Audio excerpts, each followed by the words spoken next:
আসসালামু আলাইকুম ওয়া রাহমাতুল্লাহ। ওয়ালাইকুম আসসালাম। চাচা ভালো আছেন তো? আল্লাহ রাখুন। আপনারা কেমন? আছি ভালো আছি। তা আজকে আমাদের মধ্যে শোনাবো আগে। হ্যাঁ, আমি আজকে আবার কবিতা নিয়ে আসছি। ফিলিস্তিনের আর্তনাদ। ফিলিস্তিনের দেশে এই যুদ্ধের যুদ্ধ চলছে। এই যুদ্ধের তো অবসান হলো না। হ্যাঁ, সেই যুদ্ধ আমরা চাই না। আমরা শান্তি চাই। তো শোনাও। বিশ্ব মাঝে বনে ইসরায়েল সন্ত্রাসী দেশ। প্রযুক্তির যুগে ব্যর্থ এরা, মানবতায় প্রবেশ। আমেরিকার পোষ্যপুত্র এ নহে কোনো ভুল।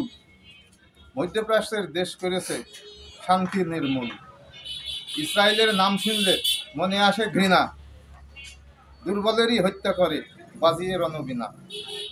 ফিলিস্তিনের আর্তনাদের নেই কোনো বিরতি, মানুষ নামের এই নরপশু শোনে না কো মিনতি।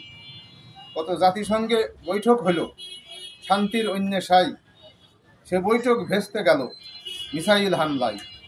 ফিলিস্তিনের স্বাধীনতা প্রদানে ইসরায়েল নারাজ, পশ্চিমা বিশ্ব মানে না এই জাতিসংঘের ফারাজ। ফিলিস্তিনির ভূখণ্ড আজি ইসরায়েলের দখলে, ফিলিস্তিনির স্বাধীনতায় যুদ্ধ করো সকলে। ফিলিস্তিনির ভূখণ্ড আজি ইসরায়েলের দখলে, ফিলিস্তিনির স্বাধীনতায় যুদ্ধ করো সকলে। আলহামদুলিল্লাহ। যাক, খুব ভালো লাগলো চাচা। আলহামদুলিল্লাহ।